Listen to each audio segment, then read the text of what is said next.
Hello student, मैं शिवानी सोलन आपका welcome करती हूँ आपके अपने यूट्यूब चैनल एसएससी बलट पर। आज हम इस क्लास के अंदर डिस्कस करने वाले हैं कुछ इंपॉर्टेंट क्लोज टेस्ट को। जल्दी से सभी बच्चे कनेक्ट हो जाओ ताकि क्लास को स्टार्ट करें। बच्चों, आज की क्लास के अंदर मैं आपसे जो क्वेश्चंस कराने वाली हूँ मैं आपको क्लोज टेस्ट के, ये वो क्वेश्चंस हैं जो आपके ऑलरेडी सीजीएल के एग्जाम में आ चुके हैं। अगर आप बच्चे टारगेट कर रहे हैं 2024, चाहे आप सीजीएल को कर रहे हो या फिर सीएचएसएल को या फिर सीपीओ को कर रहे हो, तो आपको ध्यान रखना है कि हर एग्जाम में, इवन एमटीएस में भी आपके फिक्स है कि 5 क्वेश्चन क्लोज टेस्ट से आने ही आने हैं। तो इसीलिए ये वाला जो पार्ट होता है, जो बहुत सारे स्टूडेंट की वीकनेस होती है, कमजोरी होती है, तो उसको किस तरह से अपनी वीकनेस को स्ट्रेंथ में कन्वर्ट करें, तो आपको एक चीज ध्यान रखना है कि उसके लिए रेगुलर आपको प्रैक्टिस करनी है, रेगुलर क्लासेस लेते रहना है। और जितने भी सेशंस मैंने ऑलरेडी ले चुकी हूँ एसएससी बुलेट पे क्लोज टेस्ट पे, तो एक बार आप सभी बच्चे उन क्लासेस को जरूर लें, क्योंकि मैंने आपको बहुत सारी ट्रिक्स बताई हैं कि आप किस तरह से क्लोज टेस्ट को कर सकते हो। और मैंने आपको 2023 तक के जितने भी क्लोज टेस्ट है वो मैं ऑलरेडी करा चुकी हूँ। आज फिर हम कुछ और क्लोज टेस्ट को करेंगे। अगर हम बात करें बच्चों क्लोज टेस्ट की, तो उससे पहले आप बच्चे अगर इंग्लिश फाउंडेशन बैच लेना चाहते हैं तो आप बच्चे डाउनलोड करें प्ले स्टोर पे जाके एसएससी बुलेट एप्लीकेशन को, और वहां से आप इंग्लिश फाउंडेशन बैच को ले सकते हो। ये बैच जो है बच्चों, ये 3 in 1 है, क्योंकि ये प्री के लिए भी है और उसके साथ साथ आपके मेंस के लिए भी है। इसके अंदर आपका ग्रामर है, वोकैबुलरी है और उसके साथ साथ रीडिंग, तीनों सेक्शंस हैं इसके अंदर। अगर मैं बैच की वैलिडिटी की बात करूं बच्चों, तो 1 year है। और आप बच्चे अगर तैयारी है आपकी और आप चाहते हो प्रैक्टिस करना कि बेसिक चीजें हमें क्लियर हैं और हमें प्रैक्टिस करनी है, तो आप बच्चे प्रैक्टिस भी कर सकते हो। एसएससी बुलेट एप्लीकेशन को डाउनलोड करो और वहां पर आपको मॉक टेस्ट की सीरीज मिलेगी, आप उस सीरीज को लगा सकते हैं, अपनी प्रैक्टिस को अच्छे से कर सकते हैं। चलिएगा स्टार्ट करते हैं सेशन को। अगर हम बात करें बच्चों फर्स्ट क्लोज टेस्ट की, तो बहुत ध्यान से देखते चलेंगे। बात हो रही है हमारे डिफोरेस्टेशन की। Wild Fyers and pollution cause animals dash lose their homes. जितना भी आप देख रहे होंगे कि काटे जा रहे हैं जंगल, ठीक है। अब वाइल्ड फायर, पॉल्यूशन, ये सब कहीं ना कहीं जो हमारे जानवर हैं, एनिमल्स हैं, उनके जो घर हैं, उन इन सब की वजह से क्या है, वो अपने घरों को खोने का काम कर रहे हैं। क्योंकि ये सब कारण है, ये सब क्या है, कारण है जानवरों के घरों के खोने का, ठीक है। तो आपको चेक करना है यहाँ पे LOSE से पहले आप किस प्रेपोजिशन का इस्तेमाल करेंगे, TO2 का, फ्रॉम का, थ्रू का या फिर ऑफ का। कौन सा प्रेपोजिशन यूज होगा बिफोर वर्ब। किसी भी चीज को खोना, LOSE यूज मतलब होता है खोना किसी भी चीज को, जिसकी सेकेंड और थर्ड फॉर्म होती है लॉस्ट और लॉस्ट, जिसकी सेकेंड और थर्ड फॉर्म होती है लॉस्ट और लॉस्ट। आपको चेक करना है यहां पर आप किसका यूज करेंगे, कौन सा प्रेपोजिशन का इस्तेमाल किया जाएगा। बहुत ध्यान से देखेंगे कौन सी प्रेपोजिशन आएगी।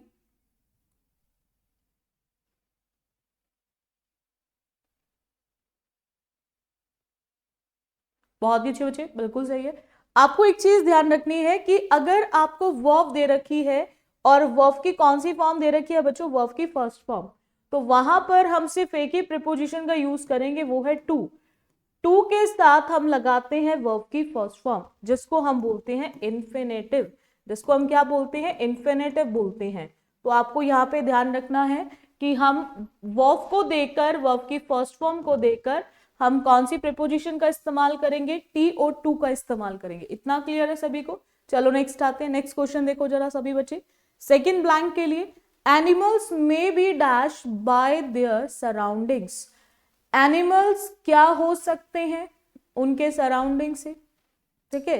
जो भी चीजें उनके इर्द गिर्द है उससे क्या हो सकते हैं, इफेक्टेड हो सकते हैं, ऑब्सोलेटेड हो सकते हैं, इंटेंसिफाइड हो सकते हैं या फिर अफेक्टेड हो सकते हैं।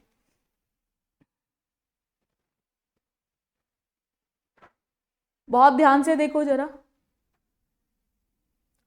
जो चीज आपके ट्रेंड से बाहर है, out of trend, out of fashion, out of fashion, जिसको आप बोलते हो प्रचलन में नहीं है, प्रचलित नहीं है तो अप्रचलित है, आउट ऑफ फैशन, ट्रेंड में नहीं है, ठीक है, तो जिसको आप बोलते हो अप्रचलित, वहां पर आप इस्तेमाल करेंगे। इंटेंसिफाई का मतलब होता है किसी भी चीज को बढ़ाना, एनहेंस करना, किसी भी चीज को बढ़ाना, एनहेंस करना। अगर मैं बात करूं बच्चों यहां पर मे बी, वेरी गुड, बहुत ही अच्छे बच्चे, बिल्कुल सही है। मे बी मतलब यहाँ पे मॉडल वर्ब है और जितने भी मोडाल्स होते हैं they all are used as a helping verb. इन सब का इस्तेमाल एज अ हेल्पिंग किया जाता है। तो हेल्पिंग के बाद डेफिनेटली हमें किसकी जरूरत पड़ेगी? मेन वर्ब की। किसकी जरूरत पड़ेगी? मेन वर्ब की। अब आप बच्चे एक चीज ध्यान रखेंगे कि वो क्या है। अगर मैं बात करूं फर्स्ट और फोर्थ में से, एक होता है इफेक्ट। इफेक्ट मतलब होता है नाउन, जिसका मतलब होता है हिंदी में प्रभाव, ठीक है। और अगर मैं बात करूं अफेक्ट की, तो अफेक्ट का मतलब होता है वर्ब, जिसको हिंदी में बोलते हैं प्रभावित करना, प्रभावित करना। तो बस यहां से आप पार्ट ऑफ स्पीच के बेसिस पे भी इस आंसर को करेक्ट कर सकते हैं। आपको ध्यान रखना है कि यहां पर हमें मे बी मॉडल वर्ब दे रखी है। मॉडल वर्ब मतलब हेल्पिंग वर्ब, तो हेल्पिंग के बाद हमें किसकी जरूरत होगी? मेन वर्ब की। ग्रामर में जो बच्चों फॉर्म्स बदलती हैं वो सिर्फ और सिर्फ वर्ब की बदलती हैं, नाउन की फॉर्म नहीं चेंज होती। नाउन की कोई सेकेंड थर्ड फॉर्म नहीं है। नाउन का नंबर अगर आपको प्लूरल बनाना है तो एस और एस लगा सकते हो, ठीक है। नाउन में कभी भी ईडी का इस्तेमाल नहीं होता, ये ग्रामेटिकली इनकरेक्ट है, ठीक है। तो जितने भी स्टूडेंट इसका आंसर अफेक्टेड बोल रहे हैं तो उन सभी का बिल्कुल करेक्ट है। चलो नेक्स्ट आते हैं थर्ड ब्लैंक के लिए, जरा चेक करो क्या होगा।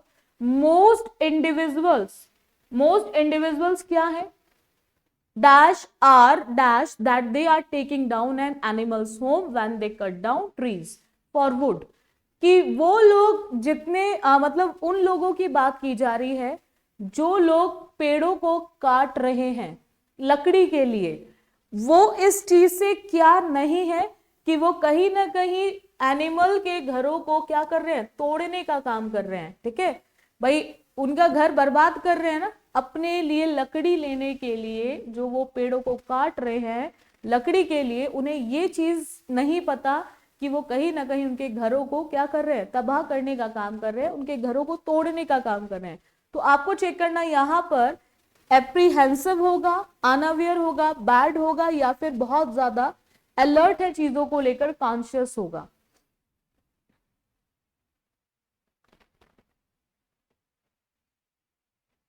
बहुत ही बच्चे, बिल्कुल सही है। जितने भी स्टूडेंट बोल रहे हैं वो इस चीज से अवेयर नहीं है, यानी कि वो क्या है? अनअवेयर है। वो लोग जागरूक नहीं है इस चीज के लिए कि वो पेड़ों को जो काट रहे हैं लकड़ी के लिए, वो कहीं ना कहीं उससे जानवरों के घरों को तोड़ने का काम कर रहे हैं। तो उस चीज से वो बिल्कुल भी जागरूक नहीं है, उस चीज से वो बिल्कुल अवेयर नहीं है, यानी कि वो अनअवेयर। एप्रीहेंसिव का मतलब होता है भयभीत, जो चीज आपको डराए, ठीक है, भयभीत करना किसी भी चीज को। बैड और कॉन्शियस आपको क्लियर होगा, बैड बुरा और कॉन्शियस जब आप चीजों को बहुत ज्यादा अलर्ट होके कर रहे हो। चलेगा नेक्स्ट आते हैं फोर्थ ब्लैंक के लिए, जरा चेक करो। Animal dash is also lost as a result of wild fires. अब एनवायरमेंट, हैबिटेट, हस्बेंड्री या फिर डोमेन, आपको चेक करना है यहां पर आप किसका इस्तेमाल करेंगे, ठीक है। हैबिटेट का आएगा, हस्बेंड्री का आएगा, एनवायरमेंट का आएगा या फिर डोमेन का आएगा।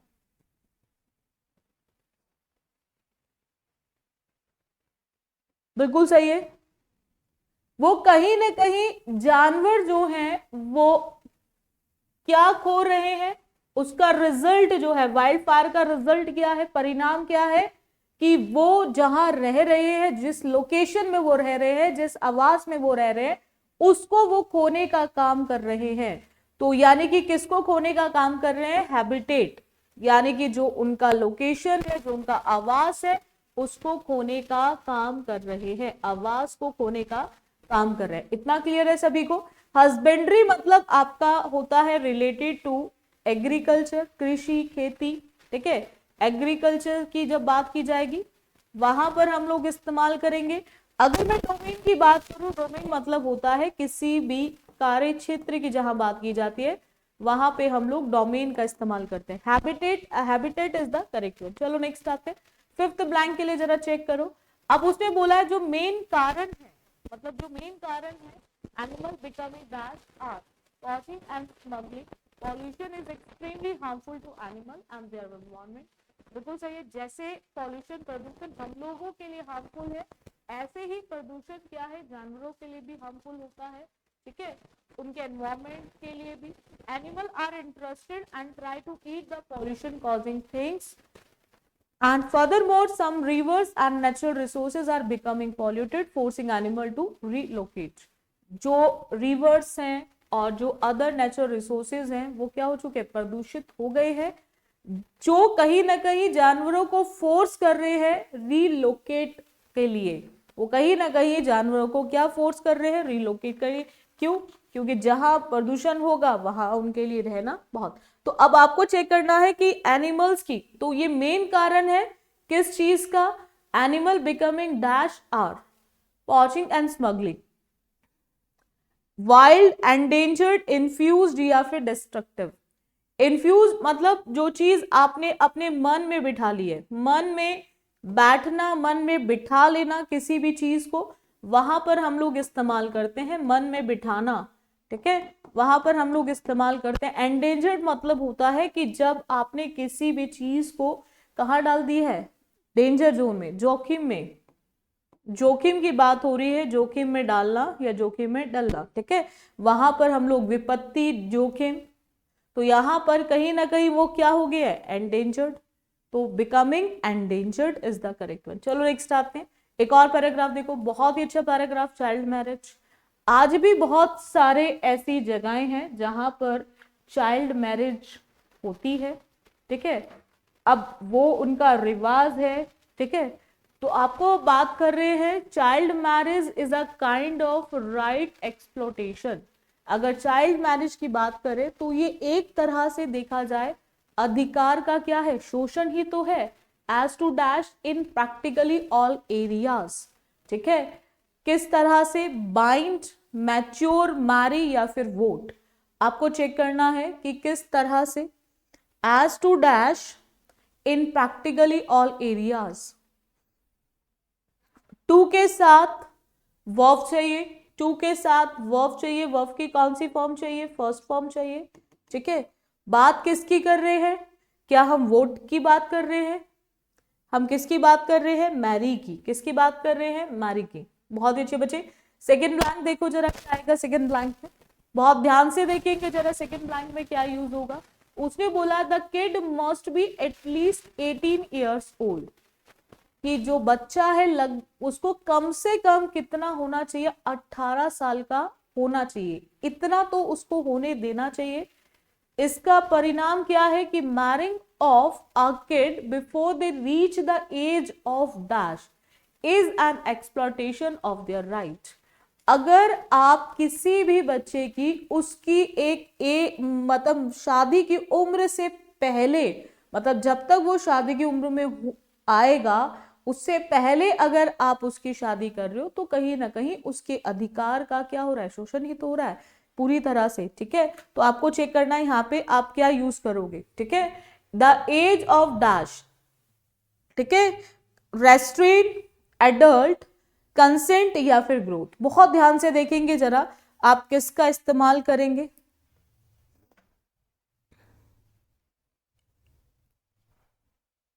रेस्ट्रेन होता है, जैसे आपने बहुत बार देखा होगा जब कोई व्यक्ति आपको अपने कंट्रोल में रखने की बात करता है, नियंत्रित करना, किसी को कंट्रोल करना, वहां पर हम लोग नियंत्रण करना किसी पे, उसके लिए हम लोग यूज करते हैं। कंसेंट मतलब आपकी सहमति की जब बात की जा रही है, तो यानी कि जिस एज तक, मतलब 18 ऊपर बताई है कि कितने साल से पहले उसकी नहीं करनी चाहिए, एटलीस्ट उसको 18 का होने देना चाहिए।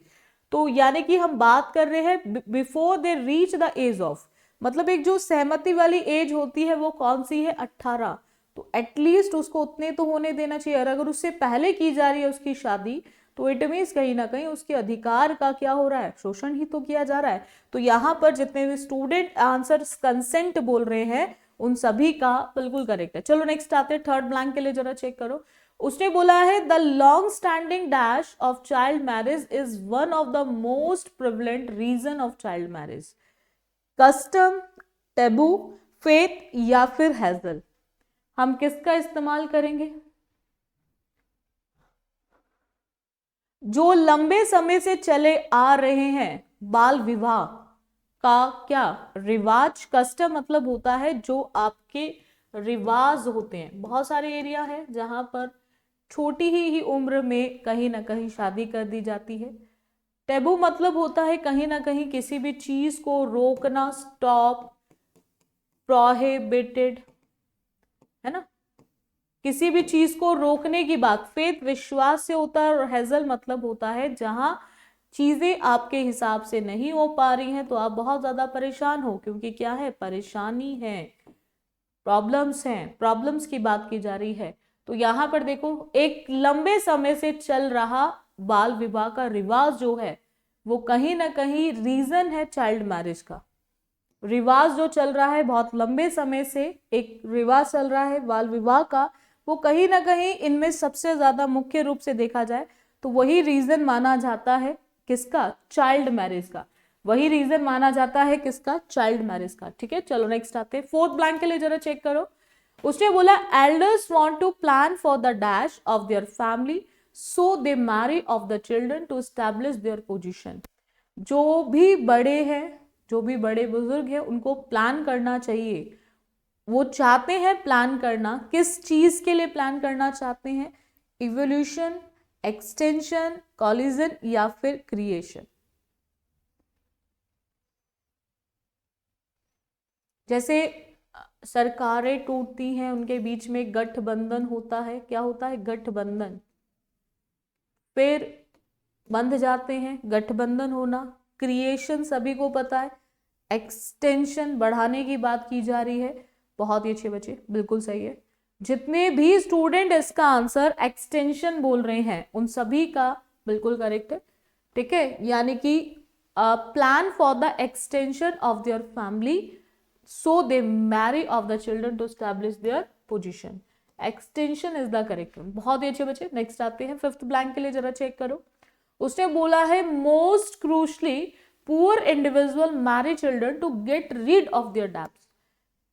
अगर इसमें देखा जाए जो सबसे ज्यादा प्रॉब्लम क्या है, जितने भी जो गरीब लोग होते हैं वो अपने बच्चों की शादियां कर देते हैं छुटकारा पाने के लिए। Get rid of, to get rid of मतलब छुटकारा पाने के लिए। अपने जो भी देनदारियां हैं, टैक्सेस है, डाउरी है मतलब दहेज से एंड अदर, उससे छुटकारा पाने के लिए कहीं ना कहीं वो क्या करते हैं, बच्चों की शादियां कर देते हैं। ठीक है, कि उनसे क्या हो जाएगा, छुटकारा हो जाएगा उनका। ठीक है, किनसे छुटकारा हो जाएगा, तो अदर क्या है, इवल्स, एक्टिविटीज, ऑब्लिगेशंस या मिटिगेशंस। इवल्स तो मतलब होता है जो आपकी बुराई है, हानि है, मतलब बुराई से रिलेटेड है। बुराई की जब बात की जाएगी वहां पर हम लोग इस्तेमाल करेंगे। एक्टिविटीज जो आप करते हो, ऑब्लिगेशन, मॉरल ऑब्लिगेशन, यानी कि जो चीज आपके लिए क्या है, मॉरल ऑब्लिगेशन समझते हो ना, कि कर्तव्य जो मतलब आपको करना ही करना है, नैतिक कर्तव्य होते हैं ना, मॉरल ड्यूटीज जो आपके, और मॉरल ऑब्लिगेशन चाहे आप करना चाहो या ना करना चाहो आपको करना पड़ेगा। ठीक है, या मिटिगेशन मतलब किसी भी चीज को कम करना, एलिविएट, लेसन, किसी भी चीज को कम करने की बात हो रही है। हाँ, और भी कुछ उनकी मजबूरियां हो सकती हैं, और भी कुछ उनकी मजबूरियां हो सकती हैं जिनकी वजह से वो छुटकारा पाने के लिए गरीब लोग अपने बच्चों की शादियां करते हैं। ठीक है, बहुत ही अच्छे बच्चे, obligations is the correct one. चलो नेक्स्ट आते, एक और पैराग्राफ देखेंगे, बहुत ही अच्छा पैराग्राफ है। ऐसा बहुत बार आप लोगों ने भी देखा होगा, बहुत सारे बच्चे होते हैं जो इस तरह की कंडीशन में रहते हैं। घर आते हैं, टेबल पे सारी चीजें फेंक देते हैं, चेयर पे, बेड पे देखा तो सारा सामान उठाया और पटक दिया, एक जगह रख दिया, ढेर लगा दिया सामान का। और ऐसा सामान का ढेर लगता है कि ढूंढे भी नहीं मिलता सामान, है ना।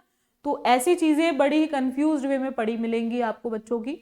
तो कुछ ऐसा ही पैराग्राफ के अंदर भी दे रखा है यहाँ पे, स्वामीनाथन की बात करें तो उसकी एक टेबल थी जिस पर आपको उसकी हर एक चीज मिलेगी, जिस टेबल पे उसकी हर एक चीज आपको मिलेगी, चाहे उसका कोट हो, चाहे उसकी कैप हो, चाहे उसकी स्लेट हो, चाहे उसका इंक बॉटल हो, चाहे उसकी बुक्स हो, सब पड़ी हुई थी। कैसे फेंकी हुई थी? कंफ्यूज्ड उसमें। किस तरह से फेंकी हुई थी? कंफ्यूज्ड उसमें फेंकी हुई थी। कंफ्यूज्ड हीप में, कंफ्यूज्ड डील में, कंफ्यूज्ड ऑर्डर में, या कंफ्यूज्ड लोड में? किस तरह से फेंकी पड़ी हुई थी चीजें? were thrown in a confused dash। किस तरह से फेंकी हुई थी? हीप, डील, ऑर्डर या फिर लोड? बहुत ध्यान से देखेंगे जरा, कंफ्यूज उसमें किस तरह से फेंका हुआ था। बिल्कुल सही है। अगर उसने सारी चीजों को एक साथ रखा होगा तो डेफिनेटली सामान का एक ढेर लगा होगा। एक कंफ्यूज उसमें सामान का एक ढेर लगा होगा तो ढेर पड़ा होगा जो कैसा है? बड़ा ही कंफ्यूज है, सब एक के ऊपर एक चीजें फेंकी पड़ी हुई हैं। तो हिप मतलब होता है ढेर से। किससे होता है? ढेर से। कि सामान का वहां पे क्या लगा हुआ है? ढेर। ठीक है, तो जितने भी स्टूडेंट इसका आंसर बोल रहे हैं ये उन सभी का बिल्कुल करेक्ट है। नेक्स्ट आते हैं सेकंड ब्लैंक के लिए, जरा चेक करो। He sat on his stool and shut his eyes. उसने क्या किया? वो स्टूल पे बैठ गया और अपनी आंखों को बंद कर लिया। ठीक है, to dash what work he had for the day, कि उसका आज के लिए क्या काम था। इसको वो क्या करने लगा? गेस करने लगा, इमेजिन करने लगा, एस्टिमेट करने लगा, या रिकलेक्ट करने लगा। अगर हम यहां पर देखें, होता ना कि सारा सामान का ढेर लगाया एक जगह, कंफ्यूज उसमें रखा भाई ढेर, क्योंकि अगर चीजें अलग अलग है तो ऑर्डर हो जाएगा, तो फिर कंफ्यूज क्यों लिखा जाएगा? तो बहुत सारे ऐसे बच्चे हैं जिनके माइंड में आएगा कि यहाँ पे ऑर्डर भी तो आ सकता है। ऑर्डर का मतलब होता है एक सीक्वेंस में लगना, और सीक्वेंस कभी भी कंफ्यूज्ड नहीं होता। पॉइंट समझ आ गया कि नेगेटिव वर्ड कभी भी पॉजिटिव वर्ड अपने साथ लेकर नहीं आएगा। कंफ्यूज उसमें कब होगा? जब चीजें ढेर में पड़ी हुई हैं, उसको ढूंढना आपके लिए बहुत ज्यादा मुश्किल हो गया है, तब आप उसको लिखोगे हिप में। ठीक है, तो यहां पर जितने भी स्टूडेंट फर्स्ट बोल रहे हैं उन सभी का बिल्कुल करेक्ट है। अगर हम बात करें, अब उसने क्या किया? एक स्टूल लिया, उस पर बैठा, अपनी आंखों को बंद किया, और बंद करने के बाद what work he had for the day, उसका आज के लिए क्या काम था। अब इसके बारे में वो क्या करने लगा? अगर हम बात करें यहाँ पे बच्चों गेस की, इमेजिन की और एस्टिमेट की, तो तीनों का मतलब एक ही है। किसी भी चीज की कल्पना करना, गेस करना, भाई इमेजिन करो, एज्यूम करो, अनुमान लगाओ, तो ये तीनों ही वर्ड्स के मीनिंग क्या है? सेम है। तो ये तीनों वर्ड्स इसीलिए एलिमिनेट हो जाएंगे। ठीक है, तो हमारा एक ही ऑप्शन बचेगा, that is recollect. Recollect what work he had for the day. अब उसने उसके बाद क्या सोचा? फर्स्ट ऑफ कोर्स क्या? There was arithmetic, those 5 dash in profit and loss, कि पहला काम उसका क्या है? अर्थमेटिक का। उसके अंदर क्या है? 5 है प्रॉफिट एंड लॉस के अंदर क्या? डिस्प्यूट्स है, डिबेट्स है, कंडीशंस है, या फिर पजल्स है। प्रॉफिट एंड लॉस के अंदर क्या है? उसकी पहला जो उसका काम था वो क्या था? अर्थमेटिक का। तो अर्थमेटिक में उसकी 5 क्या दे रखी होंगे? डिस्प्यूट और डिबेट की बात करें तो दोनों का मतलब सेम ही है भाई। जहां चीजें हमारी एग्री नहीं हो रहे हैं हम जहां पे, तो वहां विवाद होगा, विवाद होगा, डिबेट होगा। तो ये दोनों ऑप्शन हट गए। एलिमिनेशन इसी तरह से लगाते हैं। कंडीशंस तो प्रॉफिट एंड लॉस में नहीं होंगी। प्रॉफिट एंड लॉस में क्या होंगी? वहां पे 5 पजल्स क्या होंगी? 5 पजल्स, पहेलियों की बात की जा रही है। तो 5 puzzles in profit and loss, 5 puzzles in profit and loss चलेगा। नेक्स्ट आते हैं। देन फिर वो किस पर आया? इंग्लिश पर। देन किस पर आया? इंग्लिश पे। He had to copy down a page from his English lesson. उसको क्या करना पड़ा? एक कॉपी करना पड़ा एक पेज को। कहां से? इंग्लिश लेसन से। देन राइट डिक्शनरी मीनिंग, और फिर उसने उसके मीनिंग्स लिखे डिक्शनरी से ऑफ डैश वर्ड्स। कौन से वर्ड्स के मीनिंग लिखे होंगे? आप ही पढ़ते हो, आप बच्चे, आप क्या करते हो जब इंग्लिश का कोई चैप्टर पढ़ रहे होते हो तो आप क्या करते हो? सबसे पहले लिख लेते हो, वो कॉपी कर लेते हो, सारे वर्ड्स को लिख लेते हो एक पेज पे। उन वर्ड्स को लिखते हो जिनके मीनिंग आपके लिए है ना, उन वर्ड्स के मीनिंग, जो वर्ड्स कैसे होंगे आपके लिए? बड़े ही रिजिड से होंगे, बड़े ही ऑकवर्ड होंगे, डिफिकल्ट होंगे या विजिबल होंगे। रिजिड मतलब होता है जो व्यक्ति बहुत ज्यादा कठोर है, जो व्यक्ति बहुत ज्यादा कठोर है। स्टर्न भी बोल सकते हो, स्ट्रिक्ट भी बोल सकते हो, हार्ड भी बोल सकते हो, यानी कि जो चीज आपके लिए क्या है, बहुत ज्यादा कठोर। ऑकवर्ड मतलब जो चीज आपके लिए बहुत ज्यादा बद्धी होती है। तो वर्ड्स कैसे होंगे जिनके उसको मीनिंग लिखने पड़े, तो वर्ड्स होंगे बहुत मुश्किल भरे, दैट इज डिफिकल्ट। जितने स्टूडेंट इसका आंसर डिफिकल्ट बोल रहे हैं उन सभी का बिल्कुल करेक्ट है। चलेगा, नेक्स्ट आते हैं। फिफ्थ ब्लैंक के लिए जरा चेक करो क्या हैगा। अब वो आ गया किस पर, देन देयर वॉज ज्योग्राफी। अब तीसरा सब्जेक्ट कौन सा है, ज्योग्राफी। ठीक है, यानी कि हम एक स्टूडेंट की बात कर रहे हैं, एक स्टूडेंट की बात कर रही है, उसने 3 सब्जेक्ट उठाए। अर्थमेटिक के अंदर उसको 5 पजल्स मिली, इंग्लिश के अंदर डिफिकल्ट वर्ड्स के मीनिंग लिखने थे, और फिर उसके बाद ज्योग्राफी पे आ गया। अब and only 2 hours before him to do all this heap of work, जो एक काम का ढेर था, ठीक है, उस काम को करने के लिए उसके अगर 2 घंटे पहले की बात करें, and gate dash for school. अब उस काम को करने के लिए 2 घंटे, और उसके बाद अब वो स्कूल के लिए क्या हो गया, अलर्ट हो गया, फिट हो गया, रेडी हो गया, फिक्स्ड हो गया। आप बच्चे होते ना कि अपना सारा होमवर्क कर लिया, भाई ज्योग्राफी का भी हो गया, हिस्ट्री का भी हो गया, पॉलिटी का भी हो गया, अब बस अब सारा काम आपने जितना भी काम था 2 घंटे में पूरा किया, सारा काम का जो ढेर था, और अब आप अपने स्कूल के लिए क्या हो जाओगे, अलर्ट, फिट या रेडी। अब आप अपने स्कूल के लिए क्या हो गए, बिल्कुल तैयार हो गए, that is ready. Ready is the correct one. बहुत ही अच्छे बच्चे, जितने भी स्टूडेंट इसका आंसर रेडी बोल रहे हैं उन सभी का बिल्कुल करेक्ट है। अब स्कूल के लिए क्या हो गया, वो तैयार हो गया, रेडी हो गया, तो ready is the correct one. Regular आप बच्चे क्लासेस लेते रहा करो। आपकी जो क्लासेस है बच्चों, वो एक सुबह 10 बजे चलती है आपकी क्लास। ठीक है, जितने भी स्टूडेंट एसएससी सिलेक्शन पोस्ट के स्टूडेंट है, फेज 12 सिलेक्शन पोस्ट फेज 12, उन स्टूडेंट के लिए, फेज 12 वाले स्टूडेंट जितने भी हैं 2024, उन स्टूडेंट के लिए मॉक टेस्ट की सीरीज सुबह 10 बजे चलती है। आप बच्चे मॉक टेस्ट लगाएं, एसएससी सिलेक्शन पोस्ट वाले बच्चे। बाकी एक क्लास आपकी 6 बजे चलती है। जितने स्टूडेंट सीपीयू के लिए तैयारी कर रहे हैं वो 6 बजे वाली क्लास में, सीपीयू की क्लास में जरूर जुड़े। ठीक है, और मंडे से आपकी क्लास स्टार्ट हो रही है 9 बजे रात मैथ्स की। ये क्लास रेगुलर मंडे से रहेगी, मंडे से क्लास चलेगी रेगुलर मैथ्स की। ठीक है, अनुसर क्लास लेंगे आपकी मैथ्स की। बाकी जिन स्टूडेंट को इंग्लिश का फाउंडेशन बैच चाहिए, आप बच्चे इंग्लिश फाउंडेशन बैच ले सकते हो। 3-in-1 बैच है, ग्रामर, वोकैबुलरी एंड रीडिंग, तीनों सेक्शंस आपको मिलेंगे। बैच प्री के लिए भी है और उसके साथ साथ आपके मेंस के लिए भी है। ठीक है, बैच की जो वैलिडिटी है वो 1 ईयर रहेगी, 1 ईयर के लिए वैलिड है ये बैच। और बाकी जिन स्टूडेंट को प्रैक्टिस करनी है, सिलेबस कंप्लीट है, आप चाहते हो प्रैक्टिस करना, तो आप मॉक टेस्ट की सीरीज भी लगा सकते हो। उसके लिए भी आप एसएससी बुलेट एप्लीकेशन को डाउनलोड करें। जितनी भी क्लासेस आपकी यूट्यूब पे लाइव चलती है, उनकी पीडीएफ्स के लिए आप डिस्क्रिप्शन में जाओगे तो लिंक मिलेगा टेलीग्राम का, वहां से आप क्लिक कर टेलीग्राम में जुड़ जाएं और आपको वहां पर हर लाइव क्लास की पीडीएफ्स मिलेंगी। ठीक है, सो रेगुलर अपडेट्स के लिए, रेगुलर लाइव क्लासेस के लिए आप जुड़े रहे मेरे साथ एसएससी बुलेट पे। So thank you student for this session. बाकी करेंगे हम नेक्स्ट क्लास में।